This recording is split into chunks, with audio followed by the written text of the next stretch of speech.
Muy buenos días, jóvenes. Hoy nos toca abordar un tema de mucha importancia específicamente para el químico farmacéutico. Ya tenemos 2 ciclos de estar estudiando la química orgánica. Ahora, la química orgánica, ¿para qué le va a servir a un farmacéutico?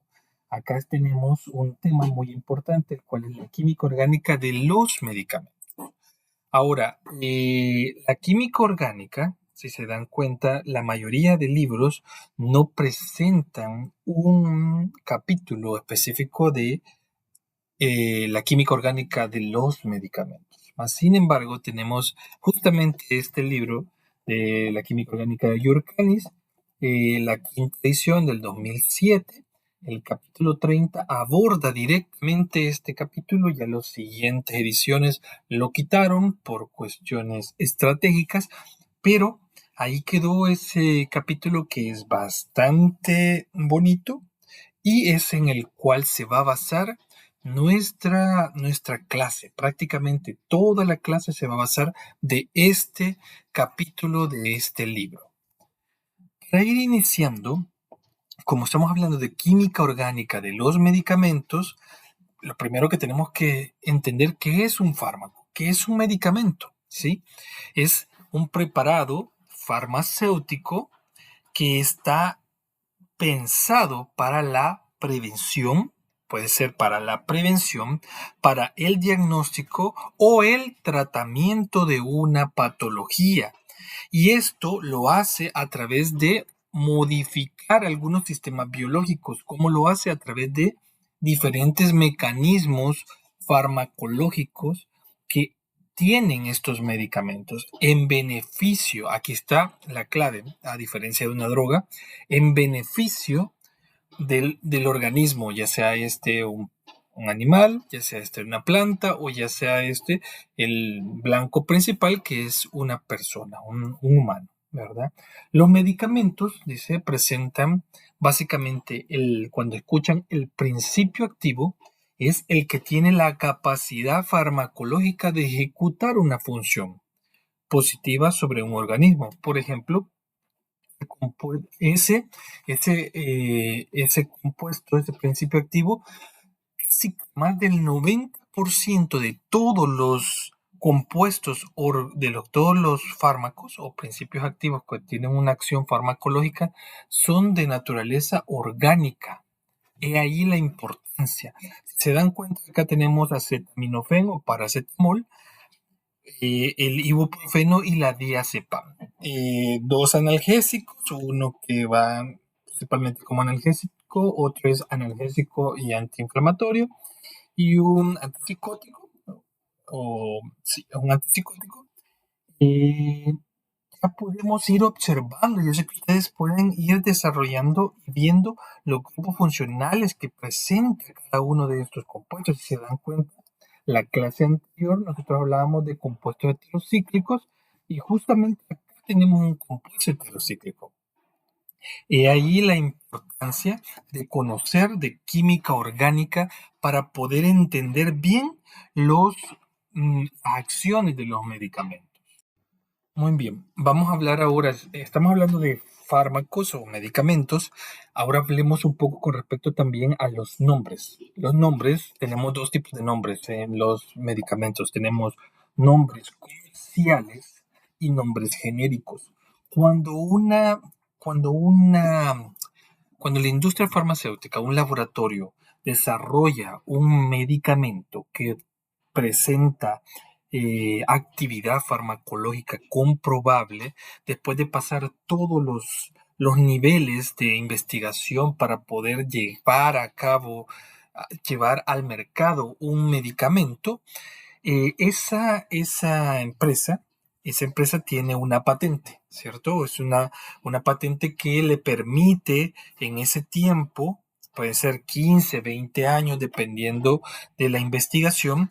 Esto permite recuperar un poco la inversión que ha hecho este laboratorio. Por ejemplo, Motrin Pfizer fue un laboratorio, se dan cuenta, fue un laboratorio que fue pionero en sintetizar, en descubrir la molécula del ibuprofeno, estableció dosis, estableció cómo debe de ser administrado, todo. Entonces, eh, luego de que vence esa patente, se puede, otros laboratorios pueden tomarla y pueden producirla también ellos. Y allí nace el nombre genérico.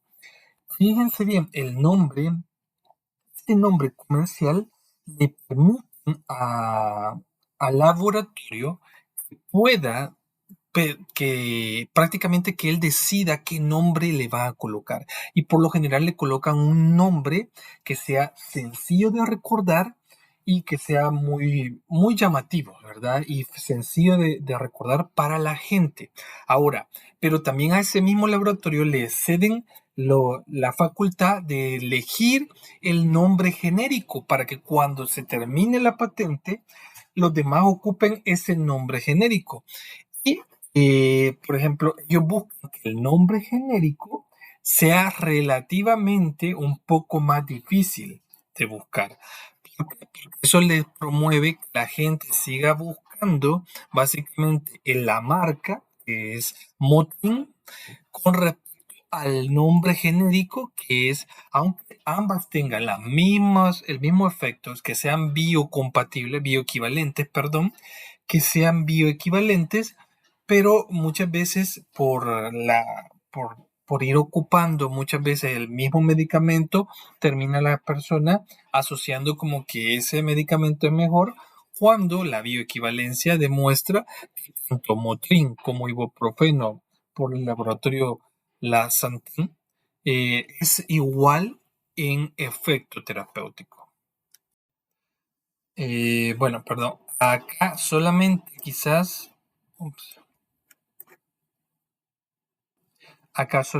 quizás para ejemplificar, son algunos compuestos, algunos medicamentos, como ustedes yo creo que alguna vez la han de haber escuchado más de alguno de estos, atorvastatina, ¿verdad? Muy, muy utilizado, por ejemplo, algunos papás de ustedes pueden estar utilizando atorvastatina porque tienen problemas con el colesterol, se ha elevado un poco. Levotiroxina, un medicamento para las personas que tienen hipotiroidismo. Sertralina es como un antidepresivo, ibuprofeno, etcétera, omeprazol, amlodipina, sartán, entre otros.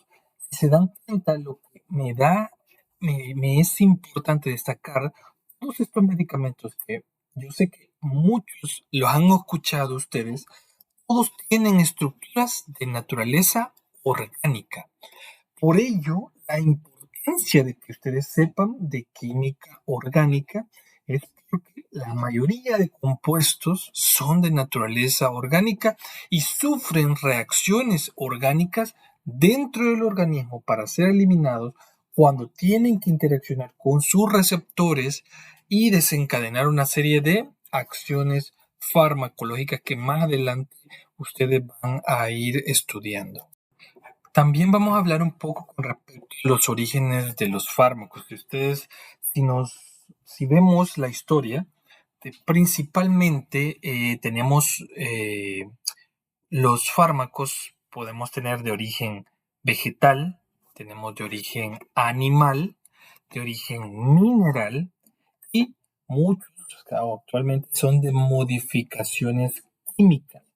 Ahora, el de origen vegetal, si se dan cuenta, cada vez cobra mucha importancia, no menospreciemos el de origen vegetal, es muy importante en base a muchos trabajos de muchos investigadores que han extraído de plantas algunas estructuras, algunos compuestos orgánicos, y de ahí se ha desarrollado con ciertas modificaciones para tener medicamentos con modificaciones químicas, que son nada más ni nada menos que modifican estas de tanto vegetales, animales y minerales, los modifican y podemos tener medicamentos que tienen otras propiedades farmacológicas o promueven aumentar la capacidad farmacológica o que ese medicamento pueda tener un mejor efecto. Más sin embargo, hay medicamentos que aún están de origen vegetal o animal y que generan perfectamente su acción farmacológica. Muy bien, estos orígenes de los fármacos, ya sea vegetal, animal, mineral o modificaciones estructurales de estos, esto que se obtiene básicamente es un compuesto líder o prototipo, eso que se obtiene. Entonces, el objetivo de un farmacéutico es encontrar un compuesto que tenga algún efecto terapéutico, un efecto farmacológico, que tenga una actividad sobre una enfermedad específica, sobre una patología determinada. Y esto, a la vez, es de encontrar que tenga el efecto terapéutico, pero a la vez que tenga algunos, si es que tiene algunos efectos secundarios, pero que sean mínimos y si es posible inexistentes. De hecho, actualmente se está desarrollando básicamente, estamos desarrollando estudios para encontrar un péptido que tenga efecto básicamente en la hipertensión arterial. Eso es lo que se está desarrollando en este momento. Estamos desarrollando un trabajo de investigación, así en efectos, de una forma muy general. Un medicamento debe ir fíjense bien, debe ir en una concentración determinada, en el momento adecuado, debe de poseer la capacidad de poder viajar, por ejemplo, en sangre, si es así, de ser aplicado sobre la piel, de pasar por el tracto gastrointestinal. Tenemos que evaluar todas estas propiedades que son propiedades físico y químicas de este principio activo, de este compuesto líder o prototipo, para ver que pueda llegar a un punto determinado que es la diana farmacológica. Así le van a conocer más adelante, que es el receptor a donde él va a llegar a ejercer su actividad farmacológica. También casi la mitad de los nuevos medicamentos aprobados en aquellos años, imaginémonos, hoy en día es mucho más, son de productos naturales. Ojo, por eso la importancia de los productos naturales. Los productos naturales son de mucha importancia. De hecho, acá en la facultad de Química y Farmacia tenemos al doctor Marvin que estudia mucho los productos de origen natural, específicamente de origen vegetal, y se han tenido muy buenos resultados en base a ello. Entonces, una vez esa sustancia natural se aísla, se extrae, se determina estructuralmente la estructura química, se elucida la estructura química, puede servir como un compuesto líder o prototipo, como les decía. Se evalúa, ¿verdad? Ya sea celular, se puede evaluar primero en células, luego se pasa a un modelo, por ejemplo, un modelo murino, un modelo de un pez, un modelo a escalar a modelos de mamíferos, etcétera, etcétera, hasta llegar a ejercer un fármaco, a tener un fármaco como tal, llegar hasta las pruebas en humanos. Es importante destacar entonces investigaciones, ¿verdad? Investigaciones que están desarrollándose principalmente en extractos de plantas que tienen ciertas actividades, por ejemplo, antiparasitarias, antibacterianas, y es de flora básicamente salvadoreña, liderado por el doctor Marvin Núñez, ¿verdad? Igual actividades antioxidantes de muchas flora salvadoreña. Si se dan cuenta, tenemos algunas investigaciones liderado por profesores de la facultad, y esto nos debe de llenar de orgullo, ¿verdad? Que tengamos este tipo de investigaciones. Tiene mucho más, el doctor Marvin Núñez tiene muchas más investigaciones junto con todo su equipo, pero lo que les quiero comentar es de que ellos básicamente encuentran fármacos prototipos, ¿sí? Encuentran compuestos líderes para luego de ahí otras personas se encargan de hacer diferentes tipos de ensayos biológicos para determinar las actividades que estos pueden tener, estos metabolitos que fueron descubiertos por el grupo de investigación del doctor Marvin Núñez. Muy bien, si se dan cuenta, hemos venido hablando de qué es un fármaco, de dónde se extraen los fármacos, que vegetales, animales, minerales, modificaciones estructurales. Hemos visto también los fármacos prototipos que se extraen de las plantas, de los animales. Esto, por ejemplo, un ejemplo clásico de las modificaciones estructurales que se le hace a esos fármacos prototipos.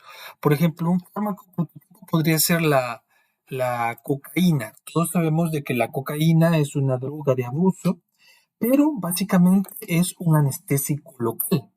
Es un anestésico local. El problema de ella es de que el efecto en el sistema nervioso central, las alucinaciones, la euforia que provoca, el efecto secundario sobre el efecto terapéutico que tiene, el efecto secundario se pronuncia. Entonces vinieron y los científicos identificaron que esta parte era la parte que generaba actividad en el sistema nervioso central. Entonces dijeron, quitemos esa parte y encontraron un fármaco, una estructura química que tenía el efecto de anestésico local relativamente mediano, pero se le quitó la parte de la actividad en el sistema nervioso central. Entonces, tenemos el efecto que nosotros deseamos, que es que sea anestésico local. En base a esta estructura, se hicieron una serie de modificaciones estructurales para encontrar diferentes anestésicos locales. Por ejemplo, la benzocaína. Creo que más de alguno de ustedes ha de haber escuchado el nombre de benzocaína. Es un anestésico local de vida media bastante corta, junto con otra, por ejemplo, la procaína o novocaína, por su nombre comercial. Ambos tienen, si se dan cuenta, tienen básicamente estas mismas estructuras y tiene la benzocaína y la procaína tienen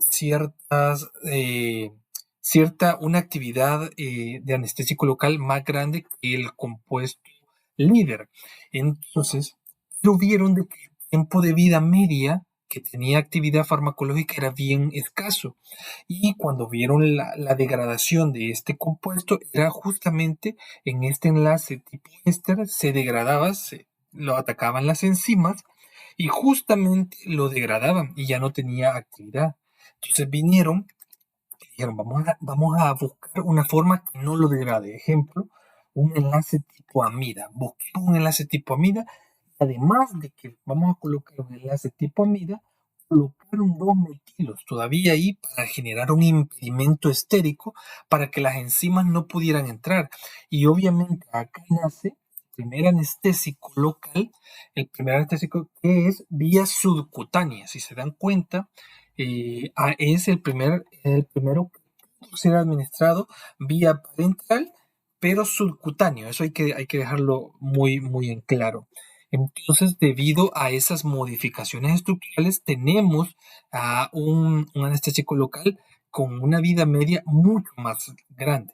Además, si ustedes se dan cuenta, muchas veces en los hospitales colocan lidocaína junto con epinefrina. ¿Por qué? Porque la epinefrina es un vasoconstrictor cuando es subcutáneo y justamente limita el flujo sanguíneo y al limitar el flujo sanguíneo permite que la lidocaína actúe por más tiempo. Entonces, eso es importante de destacar. También en esas modificaciones tomaron a la procaína, tomaron a esta procaína y le hicieron unas modificaciones estructurales y finalmente obtuvieron el clorhidrato de procainamida. Y este también presentaba acciones farmacológicas como anestésico local, pero se dieron cuenta en los animales que estaban probándolo que presentaban una arritmia. Entonces vieron que podía ser utilizado principalmente como antiarrítmico. Entonces, justamente lograron ver hasta actividad farmacológica y la dosis a la cual se tenía que dar. Entonces, si se dan cuenta, de un anestésico local pasamos a un antiarrítmico, todos estos efectos son gracias a estas modificaciones estructurales que los farmacéuticos, los químicos y los químicos orgánicos han venido desarrollando para estas estructuras orgánicas. Tenemos otros ejemplos de modificaciones estructurales. Tenemos acá a la morfina. La morfina básicamente extraída del opio, de la planta de opio. Básicamente los científicos han logrado sintetizar esta molécula, más sin embargo como medicamento se extrae siempre de la planta de opio. Esta es la estructura química de la morfina. Si la analizamos, en el grupo hidroxilos tiene un enlace tipo X, ¿verdad? Una amina terciaria y ciclos. Bien, tenemos anillo aromático, etcétera, etcétera. Esta molécula, si todos sabemos, desde casi que en el Imperio Romano se utilizaba mucho, es un anestésico con el cual se compara muchos anestésicos. Muchos analgésicos se compara con este analgésico tan potente que es la morfina. Si se dan cuenta, solo se le da a pacientes, por ejemplo, con cáncer terminal o enfermedades terminales. Prácticamente se les administra este fármaco.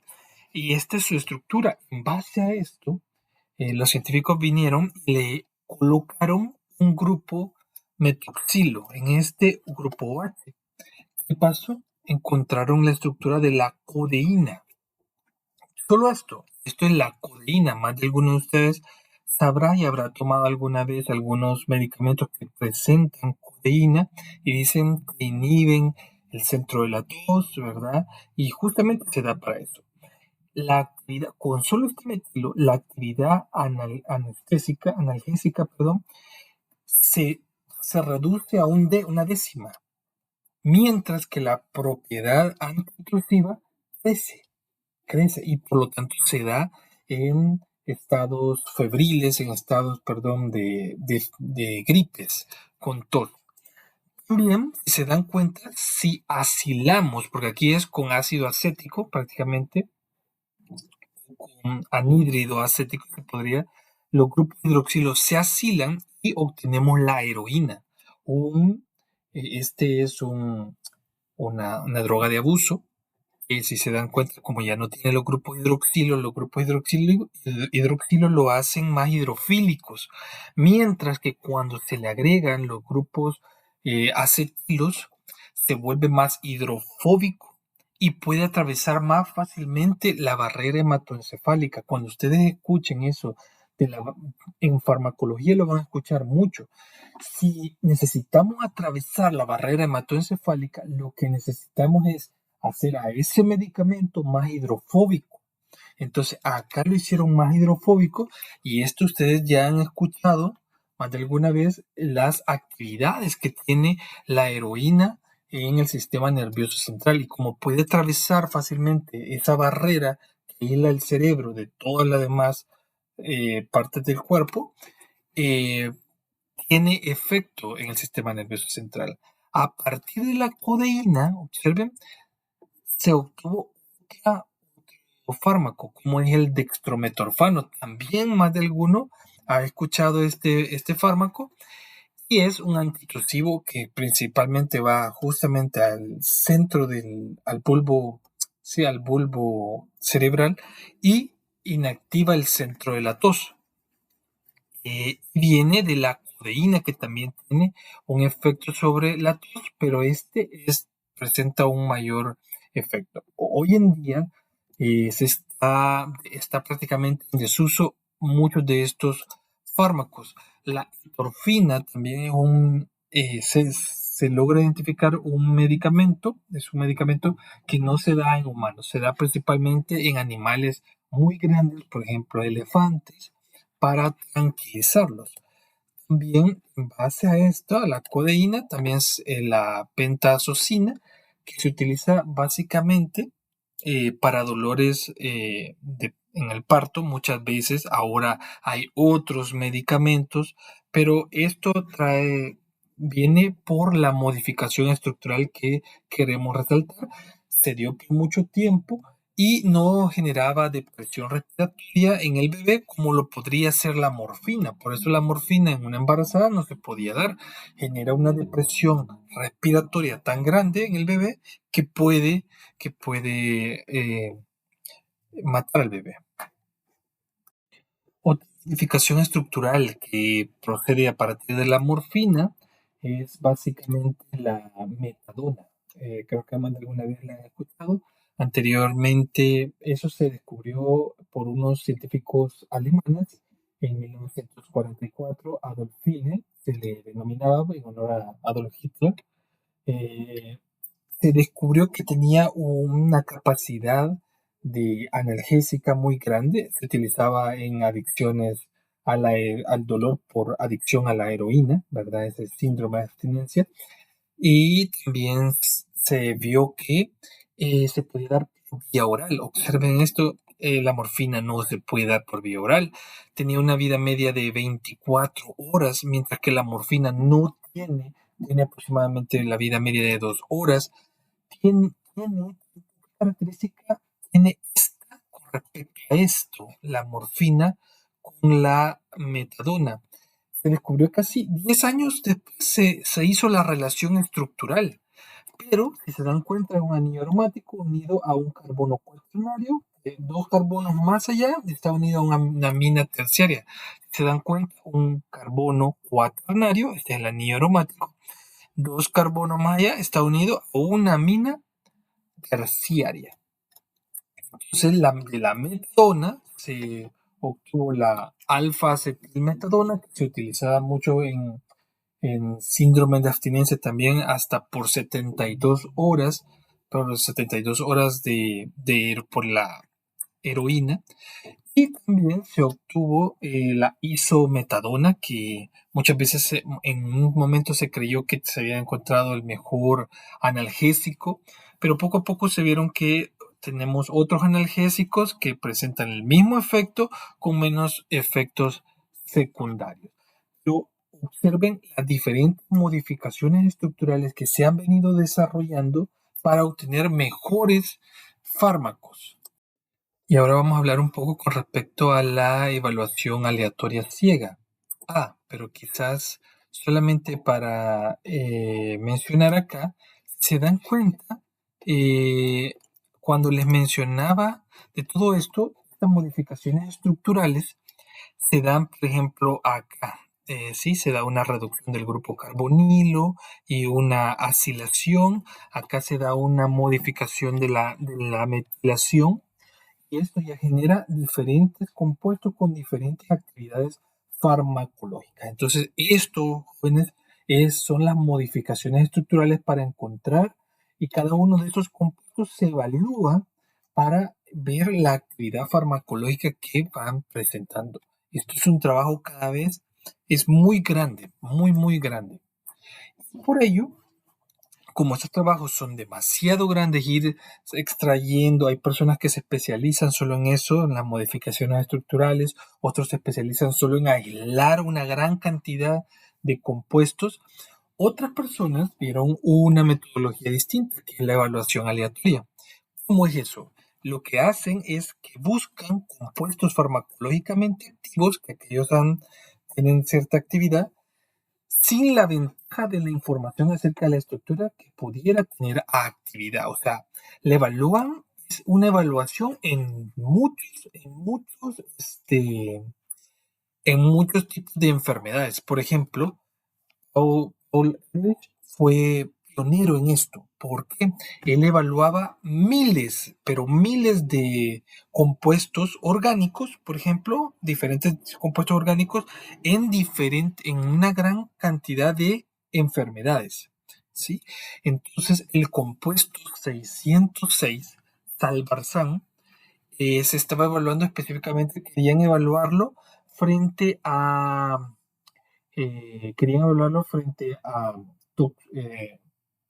si mal no recuerdo, a la tripanosomas. Pero al evaluarlo contra en la sífilis, vieron que en la sífilis sí tenía actividad, y la sífilis en aquel entonces era una enfermedad de muerte total, ¿sí? Entonces, ellos, ¿cómo hacían estas evaluaciones? Las podían hacer in vitro o en vivo. In vitro, como su nombre lo dice, o sea, en vidrio, por así decirlo.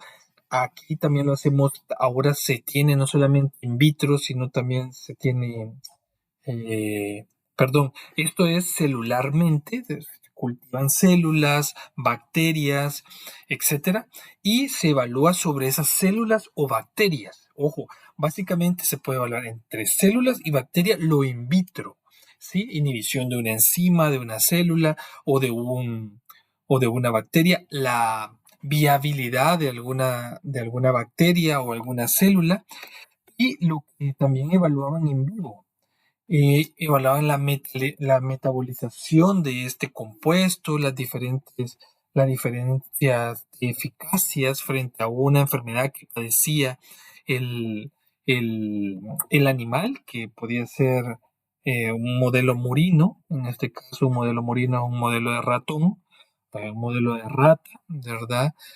Dosis adecuada, evaluaban la dosis adecuada del patógeno y del fármaco. Ojo, si le aplicábamos al animal, por ejemplo, lo enfermábamos con un virus determinado, se le aplicaba una dosis muy grande, el animal podía morir. Si le aplicaba una dosis muy pequeña, posiblemente no lo enfermaba. Y además de eso, si le aplicamos una dosis muy baja del fármaco, podría ser de que no dé efecto. Si es muy alta, podría ser que también dañe al ratón, o encontrar esa dosis específica era muy importante. En esa evaluación aleatoria también se descubrieron ciertas cuestiones. Probaban, fíjense bien, muchos investigadores probaban sobre bacterias, probaban colorantes, estos colorantes para ver si algún colorante, todos estos cientos de colorantes, tiene alguna actividad bactericida, por ejemplo. Entonces venían y colocaban el in vitro, hacían in vitro, se colocaban en las células, perdón, colocaban en las bacterias el colorante, y lo que observaban era que no tenía ninguna actividad antibacteriano. Vinieron y dijeron, no, probemos ya no in vitro, probémoslo in vivo. Tal vez tendría alguna actividad ya en vivo. Y justamente vieron que se lo aplicaban a un modelos murinos de ratones con alguna infección, y justamente el animal, obviamente, el animal tiene un metabolismo, y ese metabolismo actuaba sobre el colorante, lo degradaba. Miren cómo era el pentosil, que es un, eh, de esta estructura, lo degradaba, justamente daba la orina. Luego, más adelante, los investigadores se preguntaron cómo es que al animal infectado por las bacterias le hace efecto, mientras que a las bacterias directamente no le hace efecto. No se habían puesto a pensar que el metabolismo del ratón generaba una nueva molécula a partir del colorante. Y esto, jóvenes, esto ya presentaba una actividad farmacológica. Ya presentaba una actividad farmacológica, y entonces empezaron a ver, a contemplar otros parámetros como la metabolización y el concepto de aquí entró el concepto de un profármaco.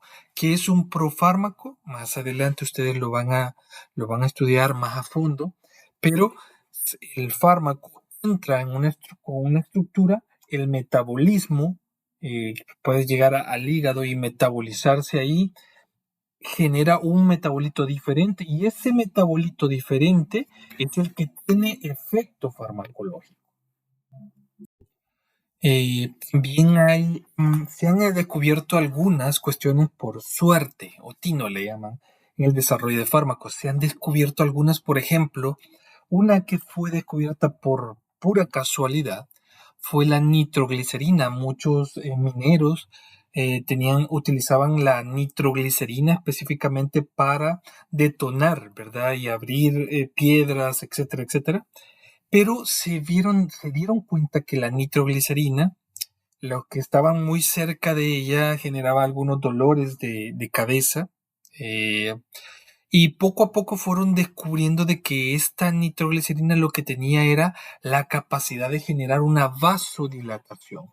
Generaba una vasodilatación y ya se había visto algunas enfermedades que era por la vasoconstricción de una angina de pecho que no permitía que llegara sangre al corazón.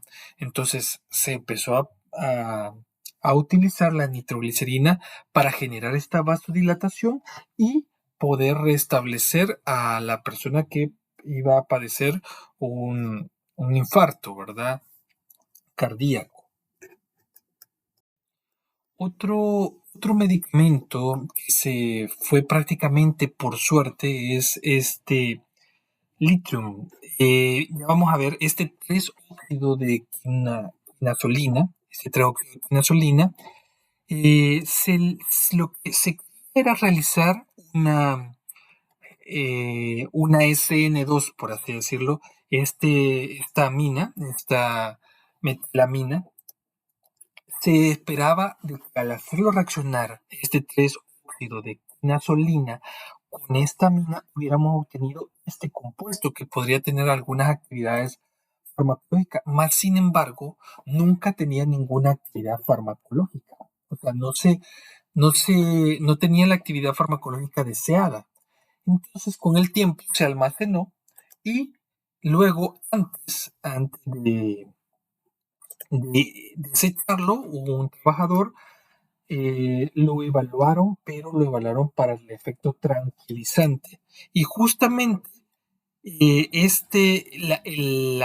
la reacción que realmente se llevó a cabo después de las elucidaciones estructurales que se vinieron realizando fue una adición, si se dan cuenta, se, se dio una reacción de adición en vez de una de sustitución y se dio este compuesto que transicionalmente migró a formar este compuesto del 4 de benzodiazepina. Si se recuerdan, era el nombre en el cual se establece este. Este es el Librium, descubierto por Leo Sterbach.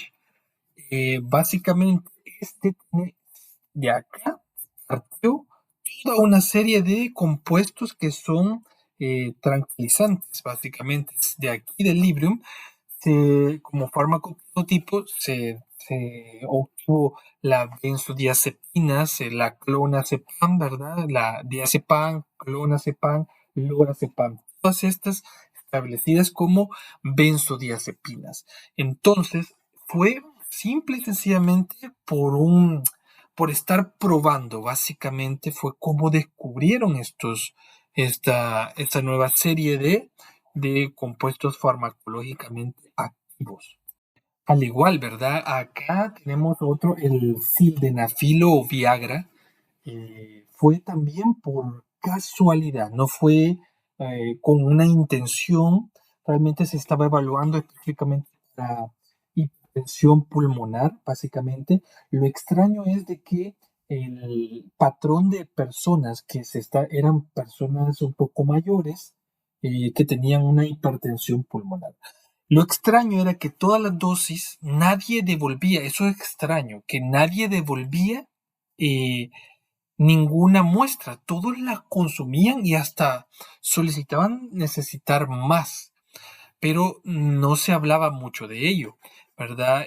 Originalmente, como les decía, el 100% no devolvió, entonces llamó la atención.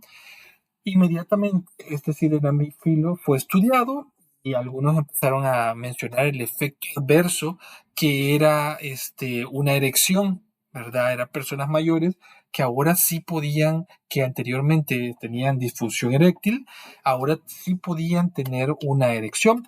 Entonces se fue clasificado como un inhibidor de la fosfodiesterasa 5, así se denomina farmacológicamente, y fue utilizado más por el efecto adverso que por el efecto que se quería evaluar, que era la hipertensión pulmonar. Aquí en El Salvador hemos realizado realizamos unos estudios para ver específicamente la adulteración de estos medicamentos que realmente, así les mencionamos, es preocupante.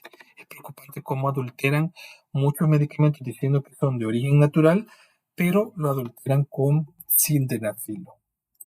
Y también ahora ya vimos modificaciones estructurales, hemos visto evaluaciones aleatorias, cómo se llevan a cabo, que sean in vitro, ¿verdad? Ya sea celular o en bacterias, si es in vivo en animales. Hemos visto también todo esto eh, de que muchos medicamentos han sido por suerte, ¿sí? Por suerte, como por se han evaluado y sin ningún pensamiento de cómo es que tiene algún efecto farmacológico.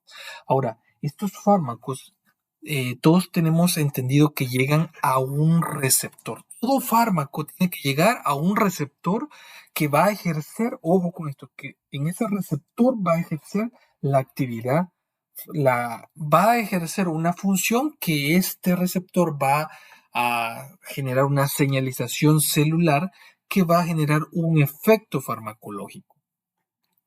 Los receptores son componentes moleculares específicos, específicamente, ojo, acá no está colocado, pero son proteínas, por lo general son proteínas que actúan con el fármaco para producir cambios a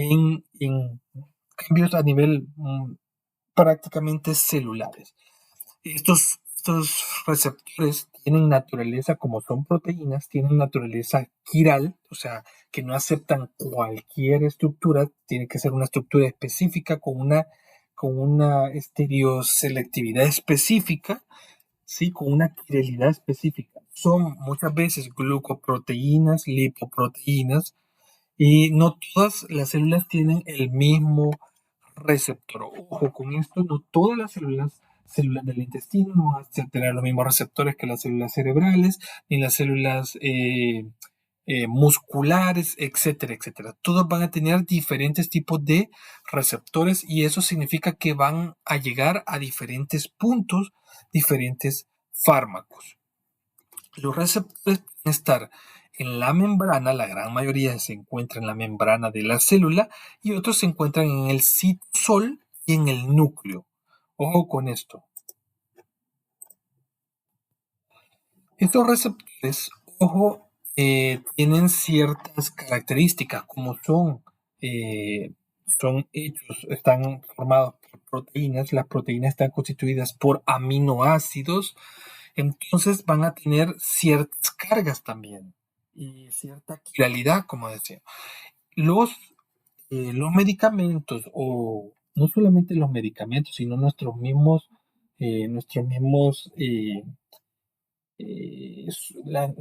diferentes sustancias biológicas internas que nosotros, las hormonas, etcétera, etcétera, van a llegar a diferentes receptores y interaccionan a través de puentes de hidrógeno, interacciones electrostáticas, dipolo-dipolo, fuerzas de Van der Waals.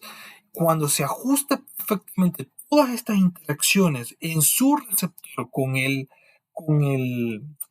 fármaco determinado, esto puede generar una respuesta biológica, una respuesta farmacológica. ¿Sí? Aquí un ejemplo claro tenemos los antihistamínicos. Por ejemplo, la histamina llega, le llegó un alergeno, la histamina se libera, llega a su receptor y empezamos a lagrimear, se nos salen fluidos nasales, ¿verdad? Entonces tenemos antihistamínicos. ¿Cómo es que van a ejercer cada uno de estos su acción? Miren, aquí tenemos los diferentes tipos de interacciones que estos pueden tener entre grupos fosfatos que pueden estar dentro de los de estas proteínas, ¿verdad? Pueden tener interacciones dipolo-dipolo, fuerzas de Van der Waals, interacciones hidrofóbicas, etcétera, etcétera. Entonces, si vemos, básicamente esto, observemos esto, quiero que presten atención a esta imagen. Si aquí tenemos un receptor de histamina, que si la histamina llega, inmediatamente nos da toda la sintomatología de una alergia, ¿sí? Pero si tomamos un antihistamínico como la loratadina, se incorpora en el receptor, lo que pasa es de que la histamina, como ya está alguien ahí por competencia, no logra incorporarse a ella y por lo general no logra desencadenar el efecto biológico que ella tiene que hacer. Y esta se mantiene por un tiempo mientras esta es degradada biológicamente, ¿sí? El impedimento estérico no permite que la histamina, y aquí es lo mismo que les he explicado, por impedimento estérico, mientras que esta no, aunque se adhiera al receptor, no desencadena la cadena biológica de respuesta biológica que genera la histamina. También es importante destacar, observemos esto, por ejemplo, la clorfeniramina. Todos sabemos para qué sirve la clorfeniramina. En muchos antigripales la podemos ver, más que todo antigripales de noche. ¿Y por qué? Observemos, la clorfeniramina también se une a receptores colinérgicos para evitar ciertas acciones de alergias, pero también induce al sueño. ¿Y por qué induce al sueño? Si está trabajando principalmente como antialergénico, por así decirlo, viene, vemos que los sitios de enlace de los receptores colinérgicos, observen estos receptores colinérgicos donde actúa la acetilcolina, se le llama por lo general colinérgico. Tienen estructuras parecidas a lo que se une con la histamina. Ojo. En consecuencia, los antihistamínicos y los colinérgicos tienen actividades que se traslapan unos con otros. Por ejemplo, esos receptores colinérgicos, cuando la acetilcolina llega ahí, aumenta el peristaltismo y en el cerebro aumenta la atención y la vigilia. Pero, ¿qué pasa si clorfeniramina ya se encuentra ocupando este receptor colinérgico? La acetilcolina ya no llega, el peristaltismo se detiene y la vigilia, la atención disminuye. Entonces puede generar sueño. Esta razón dice que los antihistamínicos son también utilizados para tratar insomnio de tipo moderado. Miremos acá la acetilcolina. No puede entrar por el impedimento histérico porque ya se encuentra la clorfeniramina. Por ejemplo, es la 4-metilhistamina, perdón.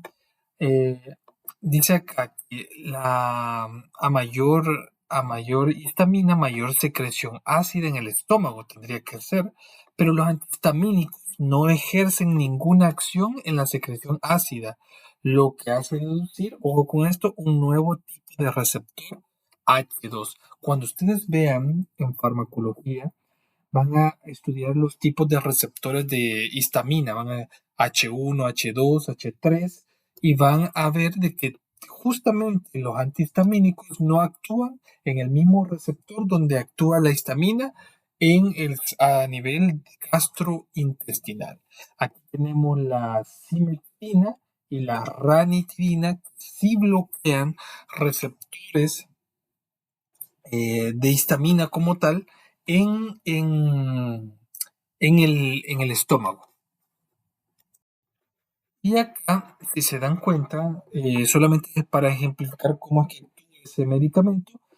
Si llega a un receptor, perdón, acá, llega a un receptor, la histamina llega a un receptor de histamina H2, ya desencadena una señalización celular que finalmente termina inhibiendo una bomba de protones, que es lo que le da acidez al estómago.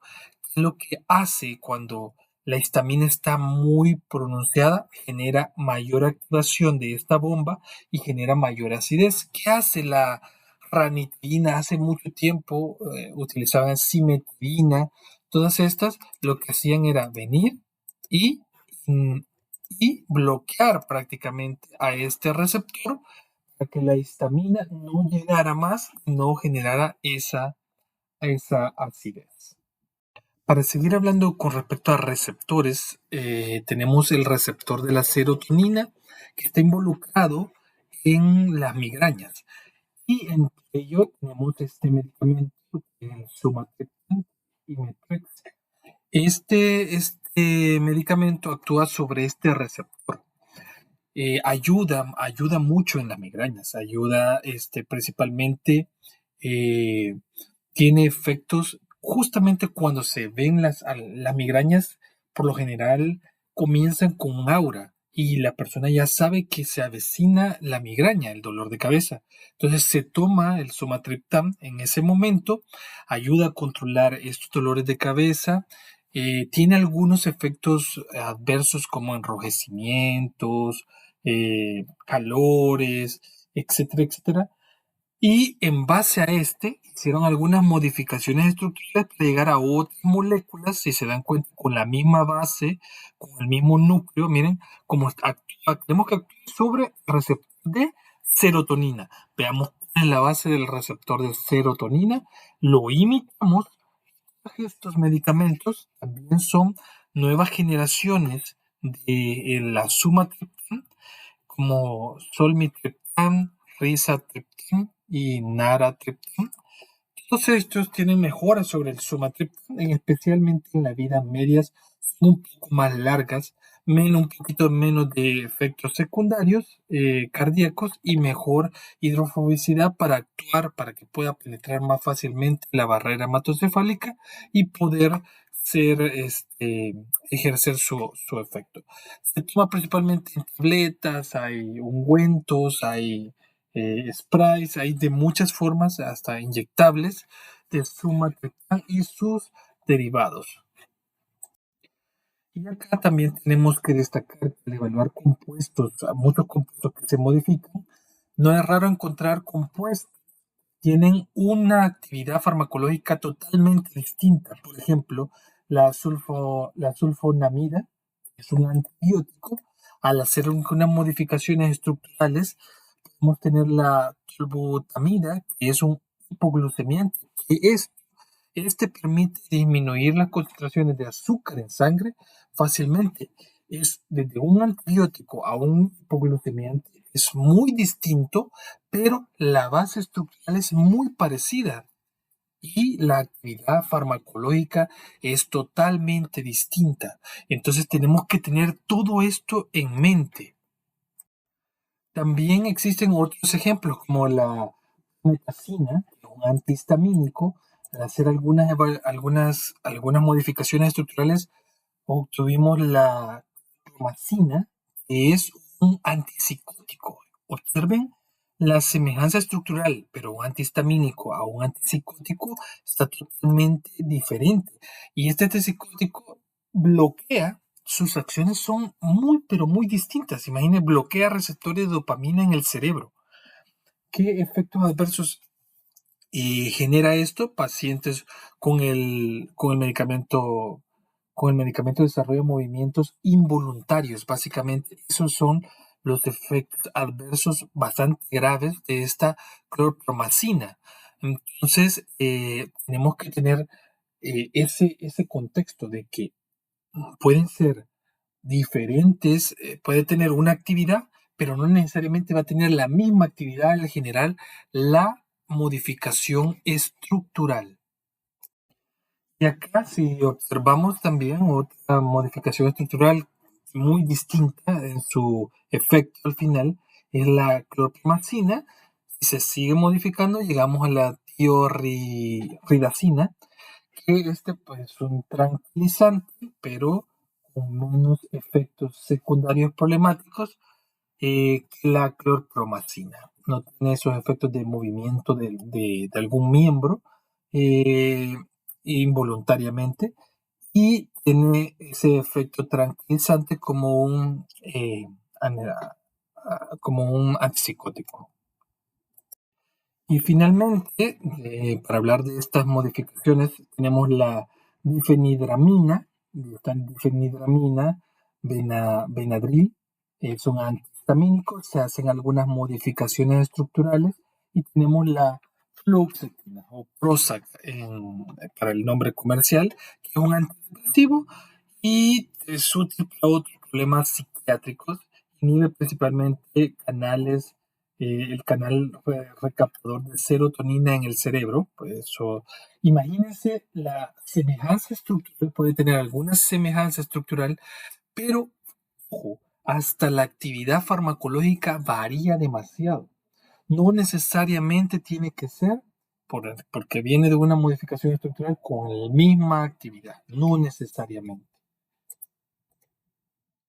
Y acá tenemos que los medicamentos también sirven como inhibidores de enzima. De hecho, muchos medicamentos hacen esto, ¿verdad?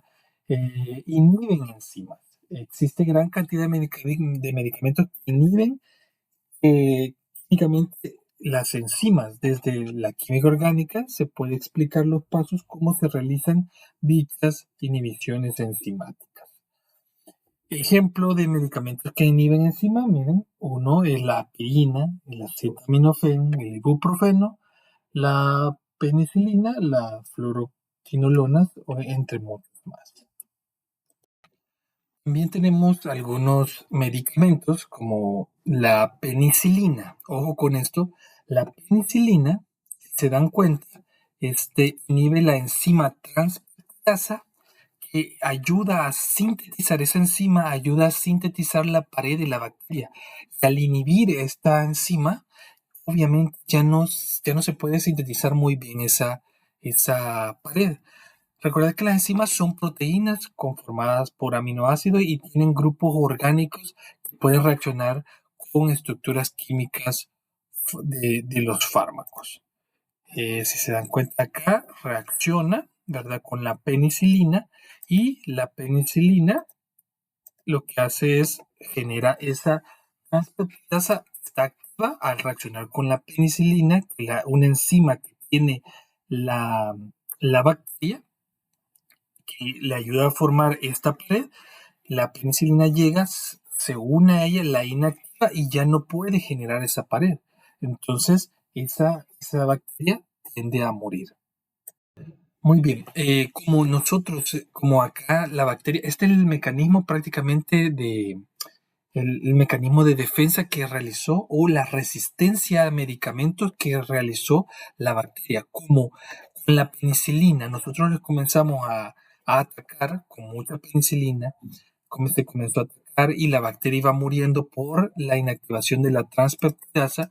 La bacteria, cuando las personas eh, solo ocupan la penicilina en sí, el antibiótico, y no lo ocupan en los tiempos y las concentraciones establecidas para poder eliminar completamente la bacteria, esta bacteria sobrevive y al sobrevivir genera resistencia. ¿Qué genera? Entonces, ¿qué hace realmente? Produce una nueva enzima. Esta nueva enzima se encarga de reconocer si le vuelven a agregar penicilina, esta penicilinasa va a reaccionar con el anillo beta-lactámico de la penicilina y lo abre. Al abrirlo y una hidrólisis forma el ácido penicilloico, dejando inactiva a la penicilina. Este es el mecanismo, como le repito, de que hace la bacteria para tener resistencia. ¿Por qué se da esto, jóvenes? Por el mal uso de los antibióticos. Es el mal uso de los antibióticos.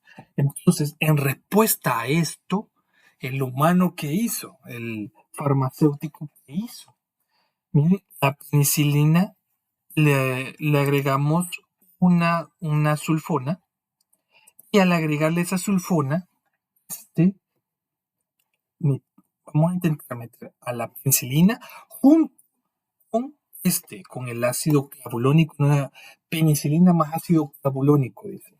Entonces, eso va a ir a generar una sinergia.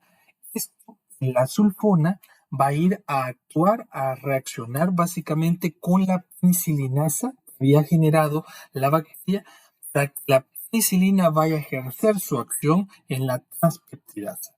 Es la respuesta que le dio el humano, pero si se malusa, si tenemos un uso irracional de estos antibióticos, puede generar resistencia también a estas ácido-clavulones, surubactán, etcétera, etcétera, y generar un serio problema de resistencia a antibióticos.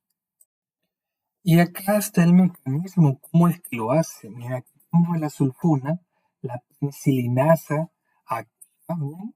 Lo que pasa es de que actúa siempre sobre el anillo betalactámico. Pero como aquí tenemos un grupo atractivo de electrones fuerte, ¿qué es lo que va a pasar?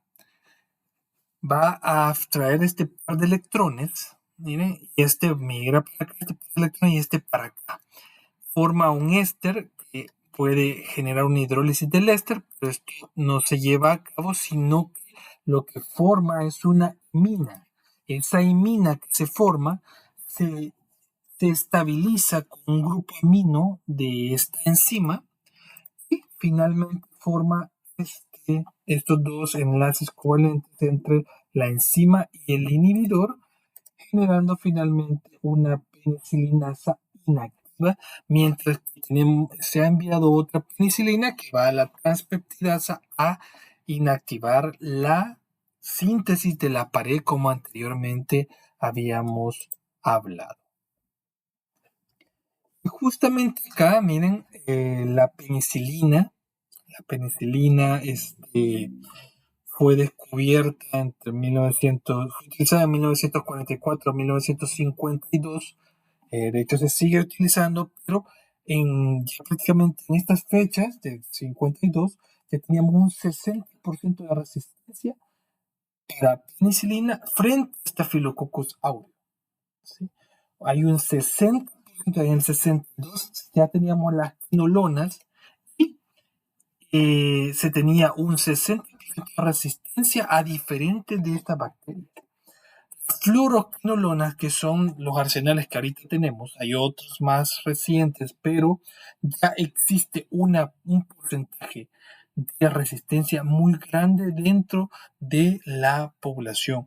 Nuestra población, jóvenes, tenemos un problema muy grande del uso racional de medicamentos. Se consume por todo y por nada, se consume medicamentos y específicamente antibióticos. Y tenemos que tener ese mandato nosotros como farmacéuticos de no generar resistencia a estos medicamentos.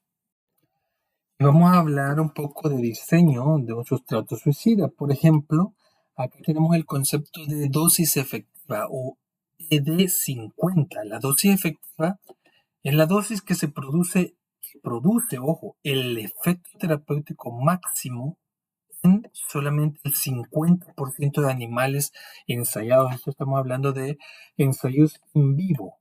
¿Sí? ¿Qué pasa? Si tenemos, por ejemplo, la dosis a cero, miren, no tiene ninguna, por ejemplo, aquí la cola alzada. Con 2 miligramos por kilogramo de peso, solo tenemos 1. Con 10 miligramos tenemos 3.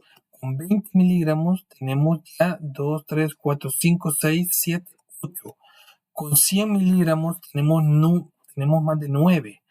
Y con 140 miligramos por kilogramo de peso tenemos todos. ¿Cuál es la mitad de todo esto? Sería buscar la mitad, el 50%. Sería la dosis es al 10 miligramos por kilogramo de peso.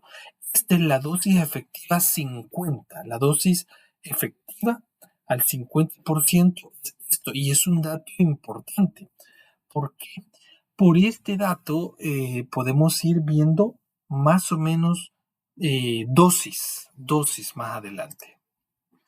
Y también acá tenemos el índice terapéutico. El índice terapéutico nos dice el rango en el cual puedo utilizar un medicamento para que tenga o actividad farmacológica o puede tener muerte. O sea, nosotros no podemos utilizar un medicamento a- a- sin ningún margen de dosis, ¿sí? Tenemos que utilizarlo dentro de un margen de dosis. Ese margen de dosis es el índice terapéutico que tenemos.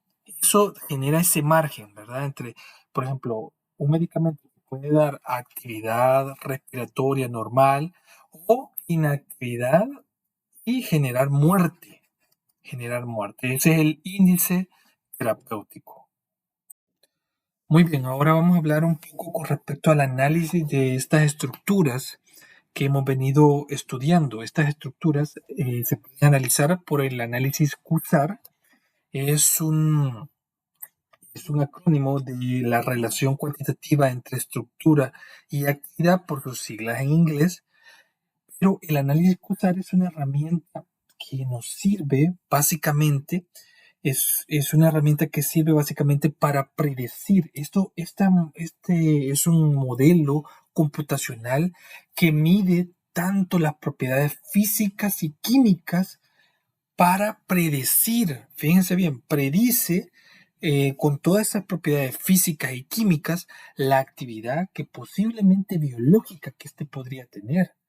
Entonces, con este análisis QSAR, la idea es que se le da todas las propiedades que éste tiene, tanto las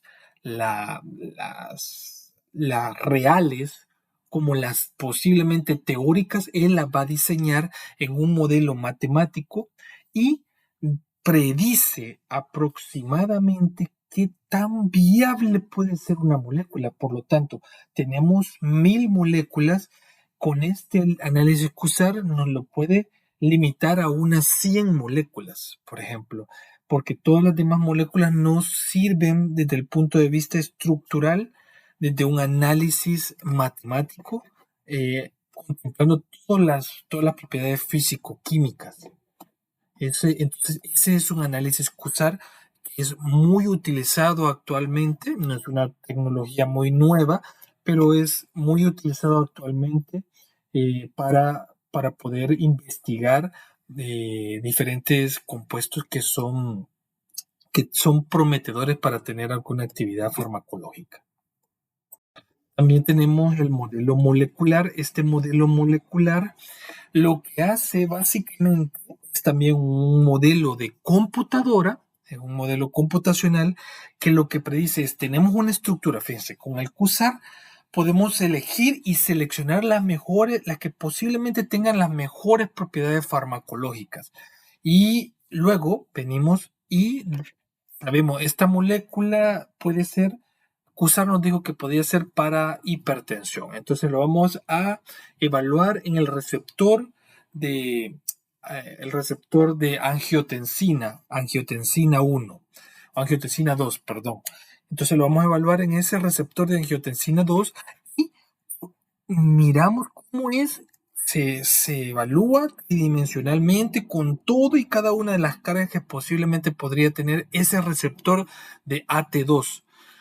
Entonces, ese receptor de AT2 se le coloca la molécula que queremos evaluar, se observa cómo podría interaccionar y si es viable o no la interacción entre el receptor con mi molécula que QSAR me lo dio. ¿Sí? Y también tenemos acá la síntesis orgánica combinatoria. ¿Qué es esta síntesis orgánica combinatoria? Es una estrategia, fíjense, es una estrategia que los químicos orgánicos utilizan para crear grandes colecciones de compuestos químicos de manera eficiente y rápida.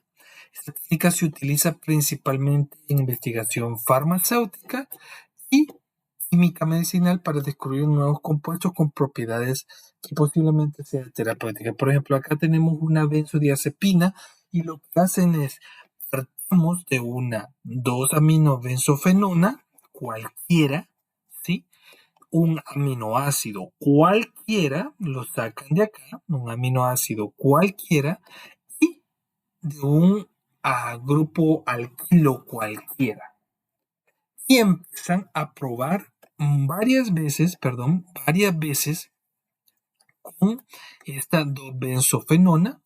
La empiezan a probar hasta llegar a obtener una benzodiazepina que podría tener efectos como un tranquilizante, como un hipnótico, como podría ser hasta un antibiótico finalmente. Eso va a depender de la actividad que finalmente se le evalúe y venga a presentarse. Como hemos dicho, que podemos creer que va hacia un lado, pero puede tener esa otra actividad farmacológica. Acá no me voy a meter mucho, pero sí va, por lo general es como una síntesis en fase sólida porque va en una resina. Aquí tenemos a la benzofenona, aquí tenemos al aminoácido agregándole con piperidina, ¿verdad? Eh, para que se pueda ciclar. Luego se le agrega el grupo alquilo y es de esta forma como se puede tener esto es para tener ideas de cómo podría sintetizarse diferentes tipos de compuestos orgánicos.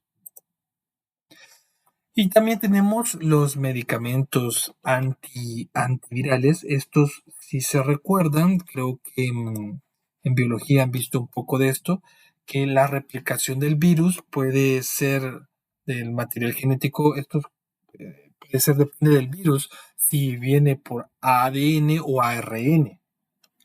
Entonces, el virus va a entrar, ¿verdad? Y lo que es importante de tener es la replicación de este virus. Es lo que genera es de tener esa replicación dentro de la célula para poder detener la actividad de ese virus. Y si se dan cuenta, los medicamentos antivirales, justamente como son de ADN o ARN, si se dan cuenta, el material genético que este maneja es muy importante. ¿Se recuerdan las bases nitrogenadas que presenta dentro del DNA o RNA? Adenina, guanina, citosina, timina, uracilos y ARN, pero esta semejanza estructural es importante porque observen acá los medicamentos antivirales. Tienen semejanza con las bases nitrogenadas. Y ahí encontramos el aciclovir, el citarabina, rabavirina, etcétera, etcétera. Entonces, la semejanza entre nucleótidos, entre esos nucleósidos, perdón, y porque son las bases nitrogenadas más es un nucleósido, ¿sí? Porque es una base nitrogenada más el azúcar, la ribosa, desoxirribosa, perdón, y ribosa en ARN. Eso va a generar la actividad del antiviral. Ojo, ojo, lo que les quiero decir es de que se sintetiza, se genera el antiviral en base a estos nucleósidos que se encuentran en el virus. Vamos a llegar hasta acá. Muchas gracias por su atención. Cualquier duda, consulta, por favor, háganmela llegar. Yo con mucho gusto, en un momento que pueda, que me desocupe, puedo contestar. Ha sido un verdadero gusto poder haber dado esta clase, aunque sea de esta forma. Y cualquier duda, como les digo, me la pueden hacer llegar. Muchas gracias, muy amables jóvenes, espero se encuentren muy bien.